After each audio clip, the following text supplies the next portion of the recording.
¿Acaso usted no bebe nada, doctor? Hombre, esa es una pregunta con trampa. Si le digo que no bebo nada, va a pensar que no le puedo entender. Y si le digo que sí, entonces pensará que no tengo derecho a pedirle que no beba. Quizá me lo pregunta porque mi consejo le parece desproporcionado. Podríamos hablar de ello, si le parece. Pues sí. La verdad es que no sé por qué le da tanta importancia a lo que yo bebo. Lo siento, y me preocupa que usted y yo veamos este tema de forma tan dispar. Llegados a este punto, quizás sea mejor empezar de nuevo y analizarlo conjuntamente. ¿Qué quiere decir? Pues que no desearía privarle del alcohol, pero tampoco puedo dejar de valorar el daño que le hace. ¿Y qué hay de malo en emborracharse algún fin de semana? Muy bien, pero ¿puedes decirme primero qué hay de bueno? Estás con los amigos, te diviertes, te olvidas. Es verdad, ese es el lado bueno del alcohol. ¿Crees que tiene algún aspecto menos bueno? Las resacas son un rollo. Y el que tiene mala bebida, a veces se complica la vida. Vale. Me parece que estamos de acuerdo en que beber tiene cosas buenas y menos buenas. Dice el refrán que todos los excesos son malos, y la bebida no es una excepción. ¿Quieres que te informe un poco de los problemas que pueden provocar las borracheras? El alcohol me va a matar. Pero da igual, de algo hay que morir. Parece que se resigna a que sea el alcohol, y no usted, el que controle por completo su vida. Es que ya no puedo hacer nada. Lo he intentado todo para dejar de beber y siempre recaigo. Y se siente desanimado. Sí, me estoy matando a mí mismo y no sé cómo evitarlo. Es verdad que ha recaído muchas veces, pero también es verdad que en muchas otras ha dejado de beber. Me pregunto qué le animó a dejarlo en esas ocasiones. No sé, tengo la sensación de que entonces tenía más fuerzas. Es probable. Quizás ahora necesite más ayuda. Si quiere, se la podemos dar. Perfecto. Vamos a ver qué os han parecido en general los tres. Tú misma, perdona, que eres de 1000 kilómetros al sur. ¿Qué te ha parecido? Realista. Son tres entrevistas entre intervenciones breves. ¿Y qué características les ves? El médico en este caso deja la entrada, digamos, permite que la persona tome decisión con la última frase. ¿En cuál caso? ¿En cuál de los tres?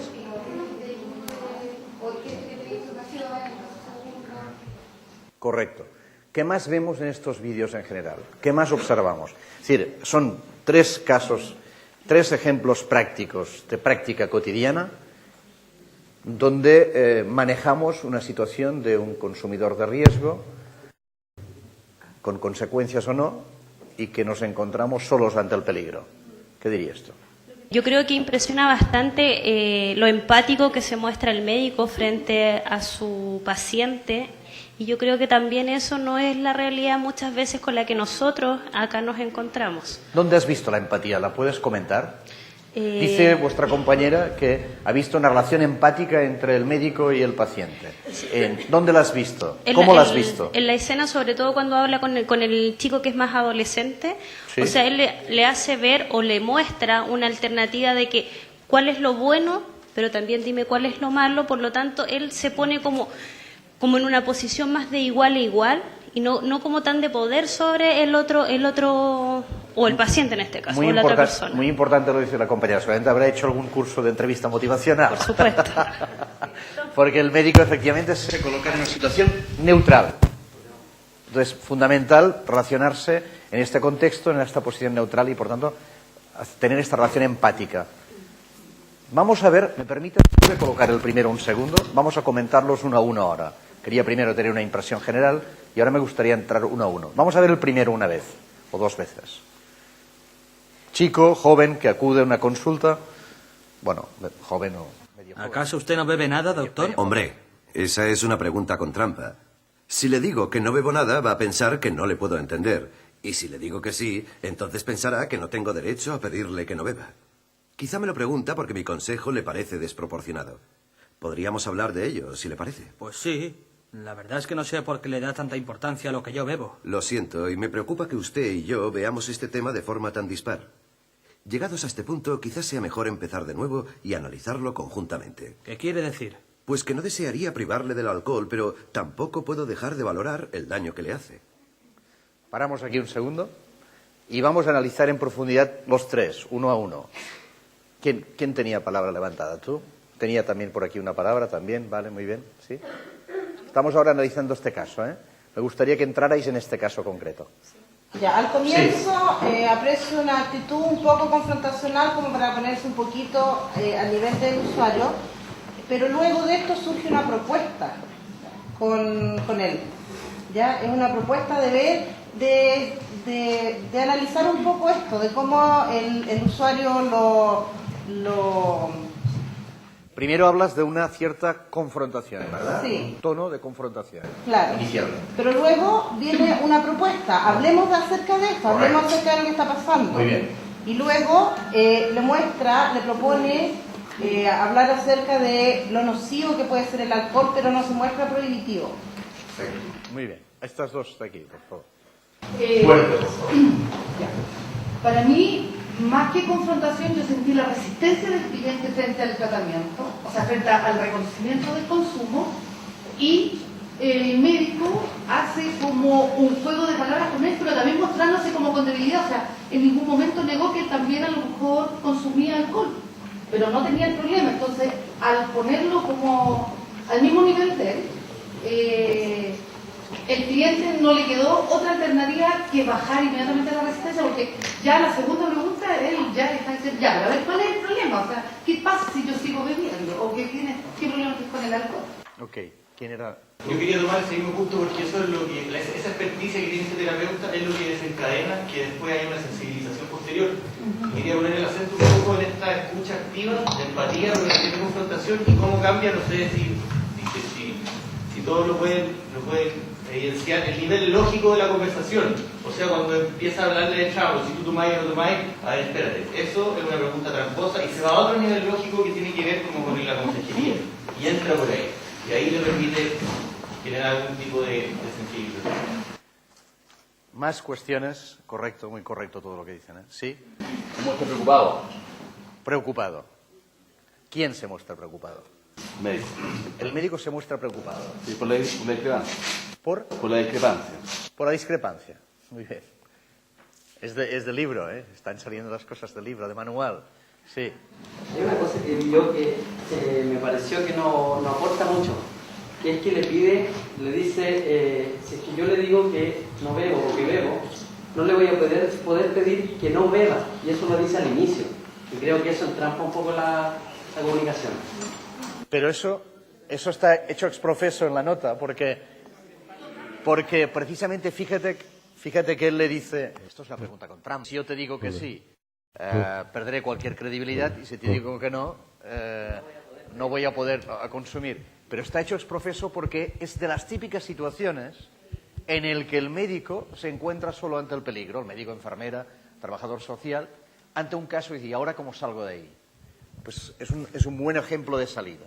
Pero fíjate bien en la resolución final del proceso. Primero hace este señalamiento, pero luego cambia el tono y dice, bueno, quizás quizás me he equivocado, quizás he utilizado un tono demasiado fuerte, no habla de enfado, quizás he sido desproporcionado en el consejo, vamos a empezar a hablar. ¿Qué más? ¿Sí? A mí lo positivo que me parece es que el médico habla a partir de su experiencia, ¿ya?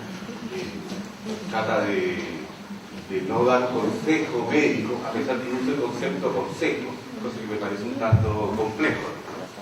Te voy a aconsejar. Pero también hay una actitud de carácter kinésico. El paciente, digamos, gesticula bastante. Él está calmo, tranquilo, con una estructura lógica demasiado formal. El médico. El médico. Cosa que puede generar cierto nivel de distancia, más allá del escritorio, la madre, todo eso, que me parece dentro de un contexto prudente, digamos. Ya sabéis que en el caso de las entrevistas, bueno, estamos viendo evidentemente entrevistas que tienen algo en común, que son motivacionales. Y en las entrevistas motivacionales es tan importante la canción, mucho más importante la canción que la letra. O sea, no es tan importante el qué decimos, sino el cómo lo decimos o cómo lo escuchamos. Y ahí hay algunos ejemplos de eso. Por ejemplo, un elemento fundamental en la relación motivacional es los movimientos no verbales, ¿no? Y en este caso, yo creo que el médico da una cierta sensación de tranquilidad. No aumenta la confrontación, porque si le empezara a decir, hombre, pero ¿por qué me preguntas eso? ¿Pero dónde vas? Se generaría quizás esta historia clásica del balancín, de la mecedora, ¿no? Que si tú aumentas por ahí, subes por el otro lado y fuerzas aún más la resistencia. Con lo cual se tranquiliza, da un ejemplo, pero está relajado, tranquilo. Es un buen setting. Él consigue un buen setting. Y la prueba está que el paciente cambia posteriormente. Bueno, vale, pues si quieres hablar de eso, hablemos. ¿Qué más? ¿Qué más? Está bien. Volvemos a ver este caso. El primero. A ver si entre todos estamos de acuerdo. Sí, perdón. Antes querías decir todo. Una cosa os podría pedir. ¿Me podéis decir qué sois? Es decir, el nombre no me acordaré porque sois 92, pero al menos ¿qué hacéis? ¿Sois médicos, enfermeras, trabajador social, psicólogo? Técnico en rehabilitación. Técnico, caray, esta casuística no la teníamos. Muy bien. Dime.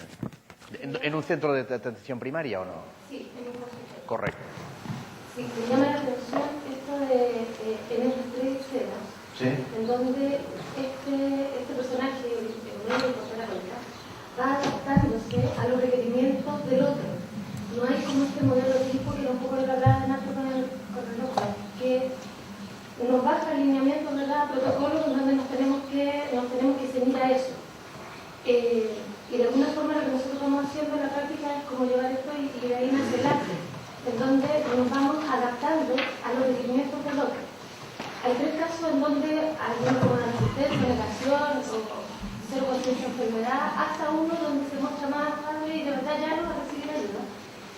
Y es de acuerdo a lo que va necesitando el otro. Si a esta persona, como decía él, si a él se va con la cantinela de que no, que esto te hace mal, que tienes que dejar de tomar, esta persona se para y se va.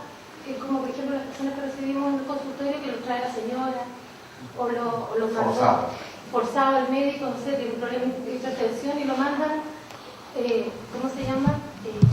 Con el condicionamiento que si no van al programa alcohol y droga, no le siguen dando el medicamento, algo así. Ese tipo de pacientes los tenemos muchos. Entonces, encuentro que es muy hábil este personaje en... Bueno, entonces habrá que trabajar reducción del daño, la información, qué es lo que pasa, cuáles van a ser los problemas que eventualmente puedan surgir por el consumo de alcohol, problemas médicos, y que capaz que lo que necesita es solamente ese nivel, no va a recibir más. ¿Tu nombre era, perdón? Fabiola. Estoy totalmente de acuerdo con lo que dice Fabiola. Pero es más, me atrevería a decir que debemos aprender, y lo veremos después en la teoría que sustenta eso, que es la teoría motivacional y la teoría del cambio de Prochaska que di Clementi, que si no vemos a la persona en la fase contemplativa, nuestra idea es pasarla de la precontemplativa a la contemplativa, pero si la vemos en una fase muy reactiva, muy precontemplativa, dejémoslo, no pasa nada, habrá otra oportunidad. Porque es peor, lo que decías tú, es peor insistir por allí, porque al contrario, habremos creado más resistencias que generarán más tiempo de fase en precontemplativa. Nuestra misión es intentar subirle el nivel de esta rueda del cambio, que luego veremos, a la siguiente fase. Pero si no podemos, si vemos muy enquistado la situación, si vemos mucha resistencia, criterio, dejémoslo, habrá otras oportunidades, lo volveremos a ver. Esta es la ventaja de la atención primaria, la continuidad asistencial. Había una palabra por aquí. No, era un poco corroborar esa parte de lo que usted dice. Mauricio González, psicólogo. Correcto. Yo con los años que llevo en esto me he dado cuenta que siempre con estos pacientes van obligados o reaccionan muy violentamente o están en psicomotivación o hay alguna cosa dual ahí que también he usado como una estrategia que tiene que ver también con mi temperamento, que debe ser muy pasivo, muy tranquilo, y invitarlos que siempre vamos a hacer un recurso y que vuelvan. Y ha habido un porcentaje muy grande que llegan después, como decimos nosotros, así como bien pasivo y todo, como, ¿se acuerda de mí? Yo fui el que lo mandó a la punta del cerro y estamos hablando casi un 60%, un porcentaje muy grande de que vuelven y vuelven solos, recordando esa limitación. Claro, es muy importante esto que dices, Mauricio, muy importante. Así, allí... Mira, yo soy Ana María Blaser, psicóloga, trabajo en el Hotel de Marche, en el consultorio. Me parece que todo lo que has mencionado, o sea, está la confrontación, está la resistencia, lo que me parece adecuado es lo que mencionaba es cómo se aborda esta empatía con el paciente, cómo baja la agresividad del paciente, claramente. Desde ahí ya siento que el trabajo está comenzando, la entrevista motivacional está comenzando, porque efectivamente independiente de esta necesidad que él muestra, logra estabilizar la relación entre ellos dos, y a pesar de que el tipo no está muy de acuerdo, le dice, o sea, el doctor le dice, no estoy muy de acuerdo, o sea, independientemente de lo que esté o no esté de acuerdo el paciente, no puedo dejar de decirte cuáles son los daños también. Entonces está la alternativa, no se le está imponiendo. Y yo creo que justamente por lo mismo, nosotros generalmente recibimos pacientes que vienen derivados a tribunales obligados. La estrategia de presionar y que acá viene si no le damos los remedios no es. Justamente me resulta mucho más esto más Como veis, es muy aplicable a la práctica cotidiana. Es decir, la entrevista motivacional en sí, más que una metodología o una técnica, es una idea de comunicación. Y no es una cosa que sea innata. Hombre, alguien tiene mayor facilidad de colocarse en el otro, pero se aprende, es una técnica que se aprende. Y Rolnick y Miller lo decían. Decían, esto no es una técnica imposible de aprender, al contrario, y no es innata, puede mejorarse y puede conocerse. Y es un sistema comunicacional, básicamente. Perdón. Se expresa en el lenguaje que usa el médico, porque no usa bueno o malo. Muy bien. Fíjate que se va efectivamente del perjuicio, del juicio, del determinismo directivo clásico de la relación médico-enfermo, terapeuta-enfermo, etcétera, etcétera.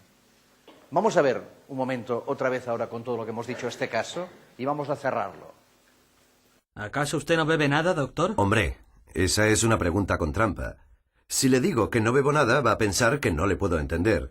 Y si le digo que sí, entonces pensará que no tengo derecho a pedirle que no beba. Quizá me lo pregunta porque mi consejo le parece desproporcionado. Podríamos hablar de ello, si le parece. Pues sí. La verdad es que no sé por qué le da tanta importancia a lo que yo bebo. Lo siento, y me preocupa que usted y yo veamos este tema de forma tan dispar. Llegados a este punto, quizás sea mejor empezar de nuevo y analizarlo conjuntamente. ¿Qué quiere decir? Pues que no desearía privarle del alcohol, pero tampoco puedo dejar de valorar el daño que le hace. Perfecto. En resumen, sí, perdona. Algo súper importante que tenía que ver con lo que yo mencioné antes, con la propuesta de revisar, pero él le propone revisar el consejo, o sea, no se muestra como algo, como un sabio, digamos, como el que todo lo sabe frente a él. Entonces me parece muy significativo. Lo otro que me llamó la atención es en el momento en que están hablando, cierta distancia, cuando él ya logra engancharlo, se acerca. Y él también, o sea, los dos. El cliente primero, cuando acepta lo que le está proponiendo el médico, cambia su postura. Y el médico está aquí y luego va sobre él, pero con un sentido positivo. Correcto, totalmente de acuerdo.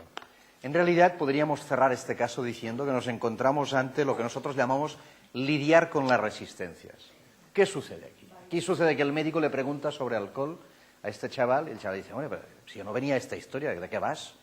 Y entonces el otro se da cuenta perfectamente, el médico, no habla de enfadarse nunca en ningún momento, fijaros que dice, quizás he hecho un consejo desproporcionado, plantea un cambio de tono, reconoce su entrada quizás errónea y le plantea volverlo a hablar correctamente y conjuntamente.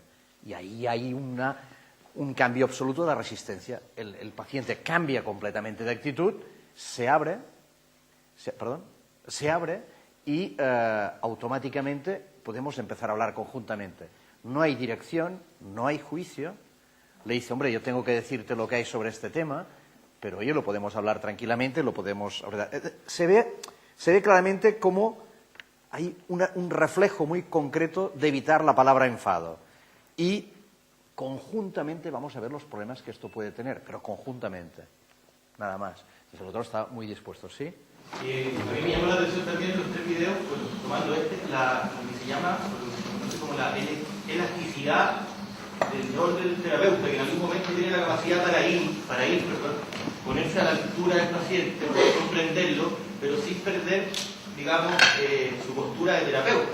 Entonces, ahí va, de alguna manera lo seduce, lo conquista y luego vuelve a su postura de terapeuta y después, en este caso, lo iniciaría como una sensibilización. Por tanto, este caso, estoy de acuerdo. Dime, perdona. Sí. Creo que es clave el minuto que el médico le dice que no quiere privarlo del consumo. Yo creo que ese es un momento extraordinariamente importante, que lo saca del rol Claro, histórico. claro. No quiero privar. Todo o nada. Entonces yo me voy porque no me interesa eso. Y entro en un balance decisional. Eso es. La alternativa a consumir de otra forma Eso sigue es. siendo una alternativa. Eso es. Totalmente de acuerdo.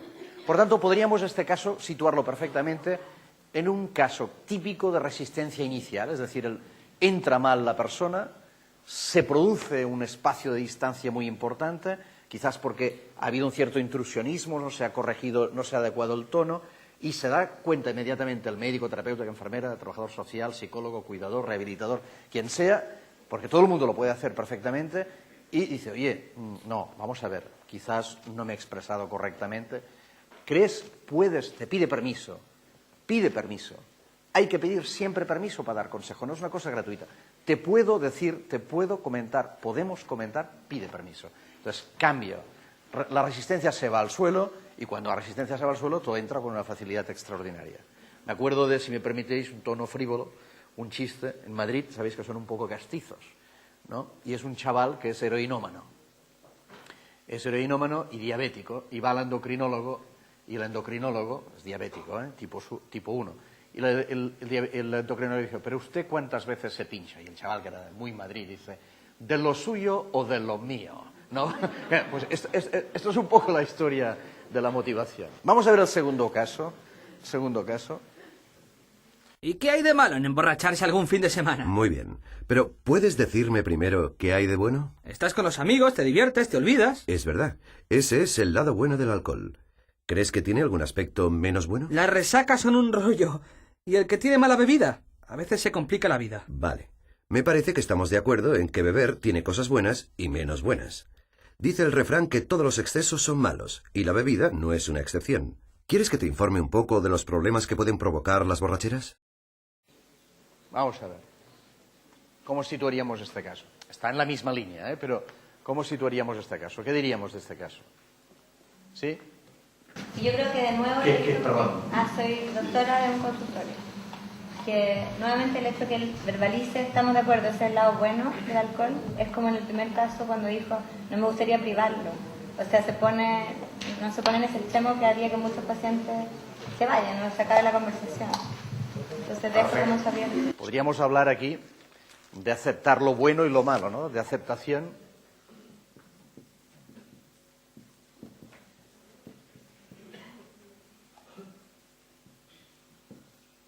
Correcto, muy bien.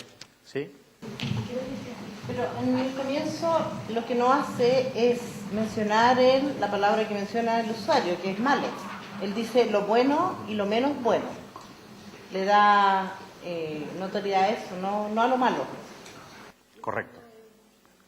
Muy bien. Había una antes que tú, sí. Me llama la atención de este segundo video en particular, que él le extrae información del propio conocimiento al paciente, o sea, en este caso al muchacho. Cuando él le dice, bueno, ¿me puedes decir qué es lo malo que podemos ver en esto? Y el niño, o sea, se supone que ahí te podría decir, pero entonces le extrae del propio conocimiento del muchacho, del adolescente, lo que él sabe acerca de lo bueno y lo menos bueno del consumidor. Correcto. Punto consecutivo después de eso, yo creo que es bien hábil en ponerle término al diálogo y ofrecerle al tiro una alternativa, que quiere saber más información sobre la borrachera, porque él ya está frente a un joven que sabe que consume con los amigos y todo, entonces termina rápido y le ofrece como lo que es necesario. Y le pide permiso. ¿Crees? ¿Te puedo explicar? ¿Estás interesado en, quieres que? Primero, ha hecho una opción reflexiva, ha dicho que dijera lo bueno y lo malo, o lo menos bueno, y luego una vez ahí, te pide, ¿quieres que hablemos de eso también? Sí. Soy médico, trabajo en un centro comunitario de salud mental. Yo creo que el gran acierto es que logra generar una duda en el usuario. Está muy bien, generar dudas. Eso en términos motivacionales le llamamos abrir discrepancias o generar discrepancias entre el objetivo del potencial usuario paciente y la realidad actual de su comportamiento.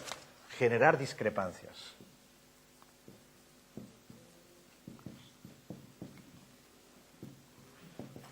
Dudas. ¿Quién había pedido la palabra por aquí? No. No hay más intervenciones. Vamos a volver a ver este Vamos a volver a ver este. ¿Y qué hay de malo en emborracharse algún fin de semana? Muy bien. Pero, ¿puedes decirme primero qué hay de bueno? Estás con los amigos, te diviertes, te olvidas. Es verdad. Ese es el lado bueno del alcohol. ¿Crees que tiene algún aspecto menos bueno? Las resacas son un rollo. Y el que tiene mala bebida, a veces se complica la vida. Vale. Me parece que estamos de acuerdo en que beber tiene cosas buenas y menos buenas. Dice el refrán que todos los excesos son malos, y la bebida no es una excepción. ¿Quieres que te informe un poco de los problemas que pueden provocar las borracheras? Yo me atrevería a decir, en este caso, es evidente, de todas formas, que estamos delante de cómo salirse. Antes nos hemos salido de la resistencia y ahora nos salimos de la confrontación. O sea, fijaros que ahora el chaval de entrada entra a saco y dice, pero no, ¿qué pasa con eso? ¿Qué tienen de malo las borracheras? O sea, hay una clara confrontación inicial. Y pasamos de la confrontación a la cooperación. Hemos conseguido bajar de nuevo esta confrontación y convertirla en cooperación, con una disminución clara de las resistencias, como en el primer caso. Por tanto, si él hubiera continuado hablando mal del alcohol, es que el alcohol es una barbaridad, es que provoca eso y lo otro, el otro se hubiera ido más al otro extremo y hubiera aumentado la confrontación en vez de disminuir.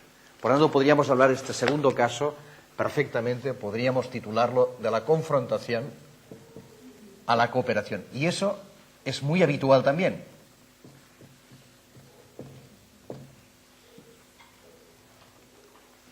O sea, la idea aquí muy importante efectivamente es que si nos situamos en un polo y defendemos a ultranza una posición, vamos a generar que el otro se ponga en el otro polo y aumente la resistencia a la confrontación. Y él la baja. Dice, no, es verdad que hay cosas buenas y cosas menos buenas, hablemoslas. Vamos a ver el tercer caso.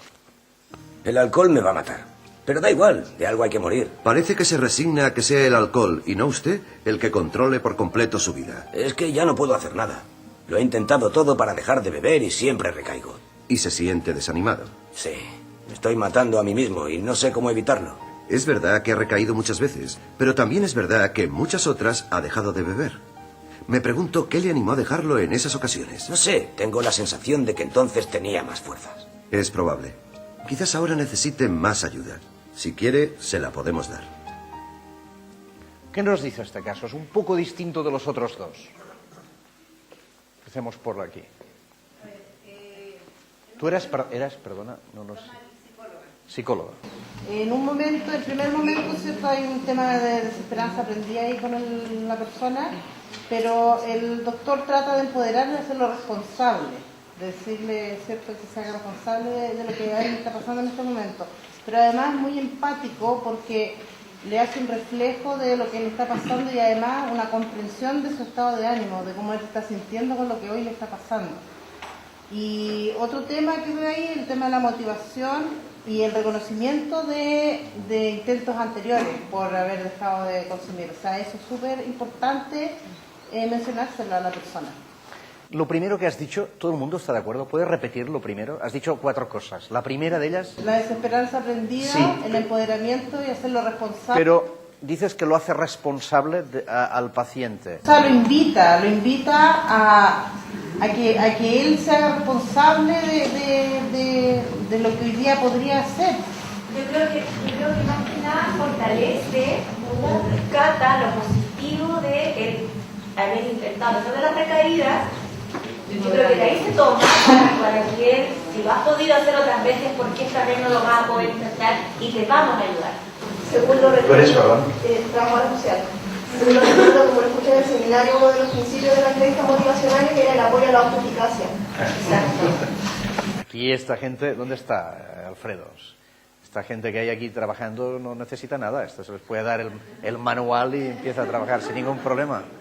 Sí, es exactamente el modelo. ¿Sí? Con respecto a lo mismo que se ha dicho, me llama la atención, sobre todo cuando el médico le dice, en otras oportunidades lo has intentado y has podido mantener la abstinencia. ¿Qué pasa? Que antes tenía más fuerza y muchas veces los pacientes siempre dicen eso, no, yo puedo solo. Entonces, es que a lo mejor en esta oportunidad necesitas apoyo profesional. Más ayuda. Más ayuda. Correcto. Eso también lo fortalece. Correcto. Una consulta, no sé si se entendió cuando yo digo responsable como... No, lo he entendido en el buen sentido de la palabra, sí, yo sí. pero alguien podía entenderlo como hacerlo responsable. No, he entendido la palabra apoderamiento. Sí. Empowerment. Empowerment, es que en español es complicado. Sí. Muy bien, yo lo había entendido así. ¿Qué más? A mí me parece interesante que... ¿Qué eras tú, perdón? Psicóloga. Sí, ¿Qué eres? Siempre habrá un antes y un después de este seminario, de todas formas. Es broma. Le apoya, le fortalece los intentos anteriores, trata de aumentar su eficacia, lo apoya, lo felicita, le da la parte positiva. Sin embargo, genera una distancia con el ideal. O sea, lo pueden lograr. ¿Qué falta en el medio? Yo creo que esa distancia es importante para ver justamente lo que falta en el medio, porque a veces lo que falta en el medio es apoyo profesional, a veces lo que falta en el medio es apoyo de otra índole. Entonces esa separación es importante. Sí. No hay más, vamos a ver entonces. Sí, perdón. Sí. Aquí soy trabajadora social. Este es un paciente diferente a lo que vimos antes, porque ya había estado antes en una etapa de lo que tomaba medicamento y lo reconoce, y no es resistente. Cuando se llama, está la intención de que quiere volver, y porque el médico le pregunta, ¿y qué pasa? No tengo fuerza. Te podemos ayudar. Entonces el paciente viene como en otra parada. Totalmente de acuerdo. Es decir, este no tiene ninguna resistencia, no tiene ninguna confrontación, lo único que tiene es una cierta desesperanza. Y entonces aquí el médico o el terapeuta, ¿qué le hace? Le apoya, le señala su experiencia positiva pasada, le da fuerza y además le reconoce que quizás ahora necesite más ayuda que antes y que estamos dispuestos a ayudarle. Una pregunta general. Todos ustedes, en sus distintas disciplinas, se ven perfectamente factible trabajar a este nivel, ¿verdad? Sin ningún problema. Por tanto, es una clara realidad que la intervención breve se puede manejar con una cierta facilidad. Y fíjense lo que duran las entrevistas. Segundos, minutos. Sí. Mi nombre es Paola Rivas, yo soy trabajadora social. Trabajo en un programa especial para personas en situación de calle en Concepción. Y la verdad no sé si son problemas, digamos, culturales, digamos, de las idiosincrasias de ciudad. Yo no visualizo así, o sea, cuando ustedes dicen sí, yo trabajo en un servicio o trabajo en compañía o, digamos, acoplada a los servicios de salud en ciudad, y trabajan desde la abstinencia, ¿ya?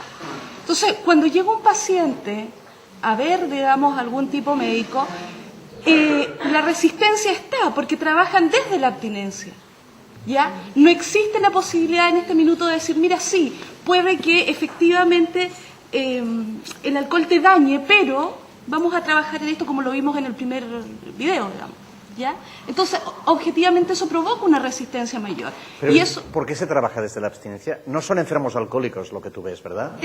Sí, son, digamos, tienen un tema de alcoholismo severo, en algunos casos, o de moderado a severo. Cuidado, pero entonces es que hay que distinguir.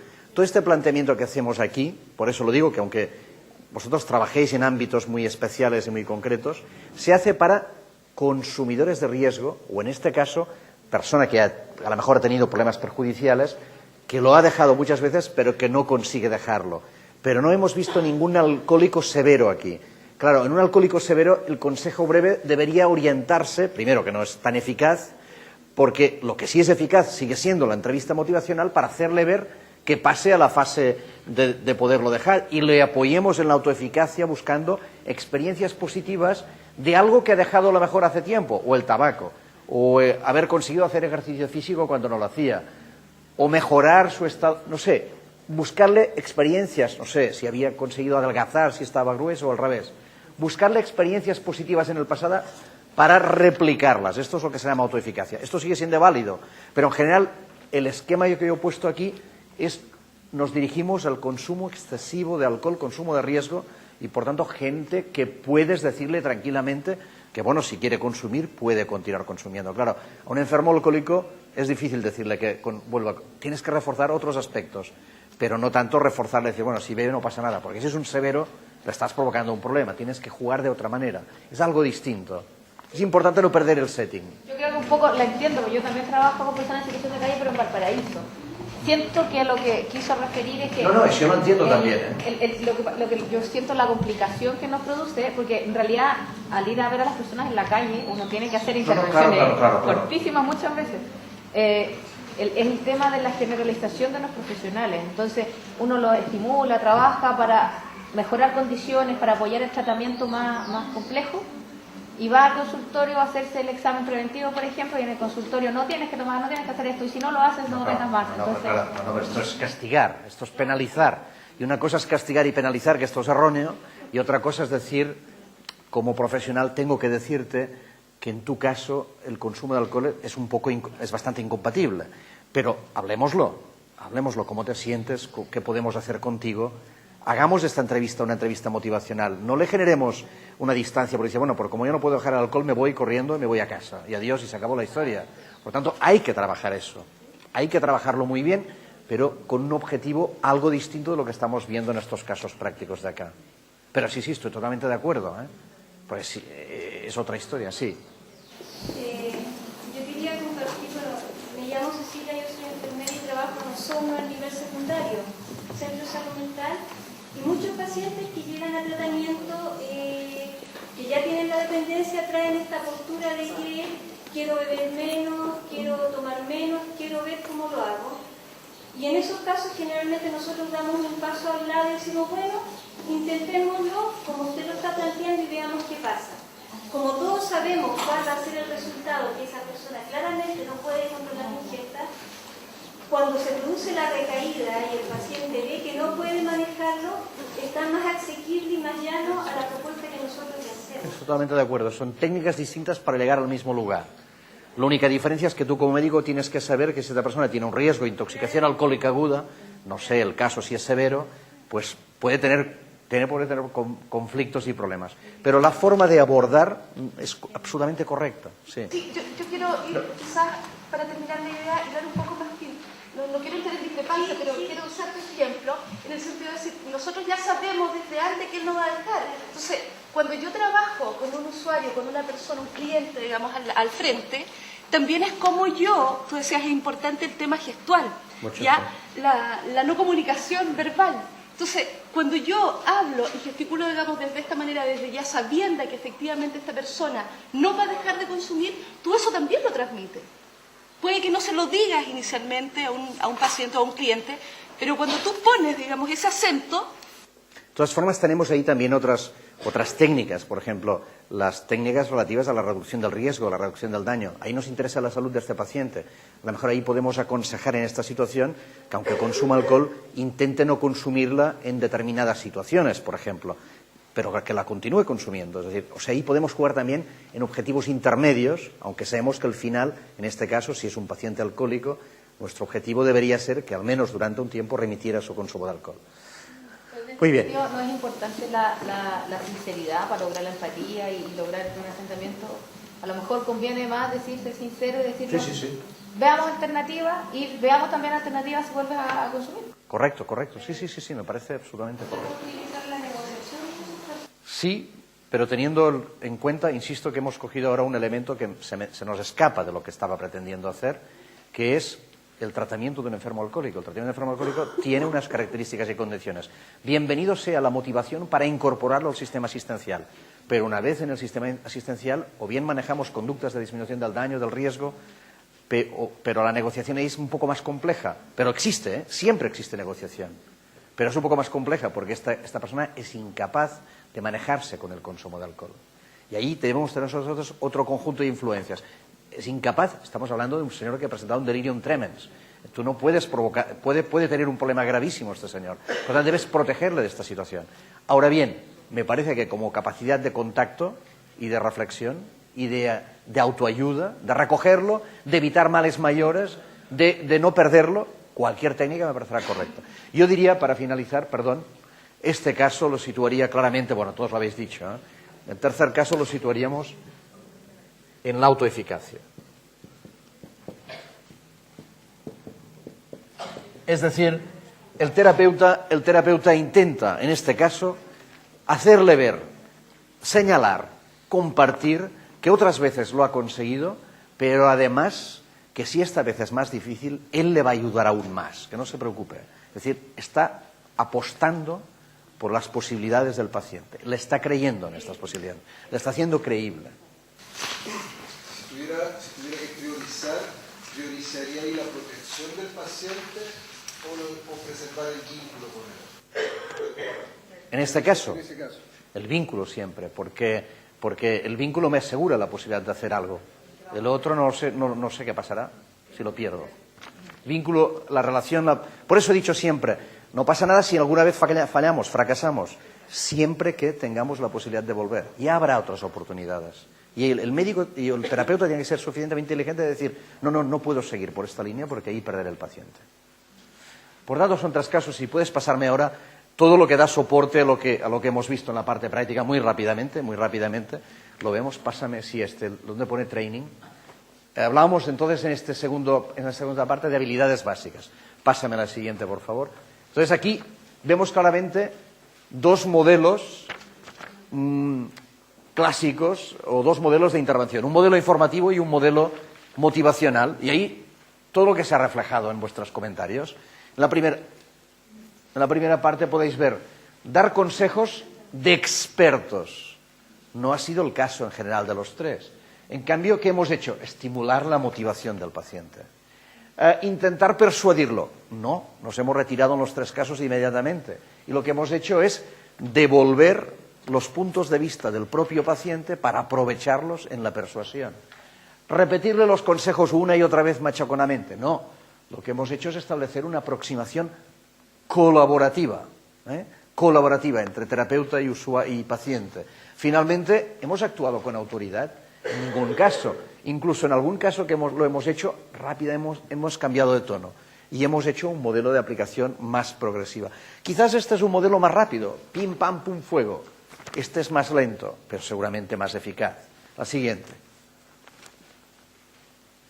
Y ahí están los componentes y el espíritu de las intervenciones breves. Y todo ha salido, que es lo que me gusta de este ejercicio, que lo habéis dicho todos vosotros. Comunicar empatía, promover autoeficacia para lo que decías tú finalmente, enfatizar la responsabilidad, entendido la responsabilidad como la autonomía, la independencia y la capacidad de tomar decisiones del paciente. ¿Cómo hemos hecho este esquema? Primero, realimentando el estado de salud y los riesgos. Es decir, explicar muy bien en algunos casos qué nos puede suceder, qué no nos puede suceder. Lo hemos hecho pensando en qué estado del cambio, que ahora veremos, está el paciente. Hemos pedido permiso cada vez para dar un consejo. ¿Te parece bien que hablemos de eso? ¿Estás de acuerdo en que podríamos verlo de esta manera? Hemos negociado objetivos y estrategias. En un caso le dice, oye, puedes plantearte otro tipo de ayuda, te podemos ayudar más, etcétera. Y una cosa muy importante que nos sale en la acción, que es eso lo tenemos que monitorizar, este progreso, porque nos va a servir de feedback positivo para las siguientes visitas. Y si es negativo también nos va a servir, por tanto, monitorizar el progreso. Todo ello, este es el esquema de enfatizar la responsabilidad. La siguiente. Estas, supongo que estáis muy familiarizados en los estados del cambio, y la entrevista motivacional lo que pretende es claramente, hay, como veis, 6 pasos: precontemplación, contemplación, preparación para la acción, mantenimiento, remisión estable. La fase precontemplativa es aquella típica de que uno no se plantea para nada dejar de fumar. ¿Para qué? Si a mí me gusta fumar y además no es malo. La contemplativa es la que dice, hombre, quizás debería dejarlo. Quizás el próximo año, quizás en primavera. Esto es aplicable no tan solo a alcohol y tabaco, sino a cualquier estilo de vida, evidentemente. En la contemplativa es la que en la preparación para acciones dice, no, mañana empiezo y voy a dejar de fumar. En la acción lo está haciendo ya. En el mantenimiento de su propia conducta puede ser que se consolide o que no se consolide. Si se consolida le tenemos que dar apoyo igual, y si no se consolida si se consolida una revisión estable, y puede pasar algunas veces una recaída, pero no pasa nada. En la recaída debemos darle otra vez apoyo para volver a pasar en la medida de lo posible la fase contemplativa.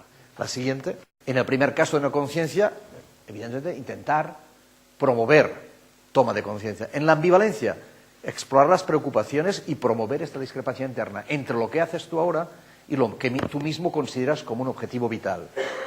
En la ambivalencia de la preparación, ofrecer información y consejo neutral. En la acción, fortalecer el compromiso y la autoeficacia, es decir, lo puedes hacer, lo consigues. En el mantenimiento, estabilidad, por tanto, soporte y prevenir recaídas. Y en la recaída, evitar la desesperanza, es lo más relevante por parte del paciente, pero evitar la desmoralización y la crítica. Por tanto, es relativamente sencillo aplicarlo. La siguiente. Por tanto, lo que a mí me ha gustado de esta intervención que hemos hecho esta mañana, este ejercicio práctico, es que a partir de la realidad cotidiana somos capaces de, con sentido común, interpretar al paciente y no hacer nosotros de directores de su propia salud, sino incorporarlo a él en su propia responsabilidad. Gracias por vuestra atención y comportamiento.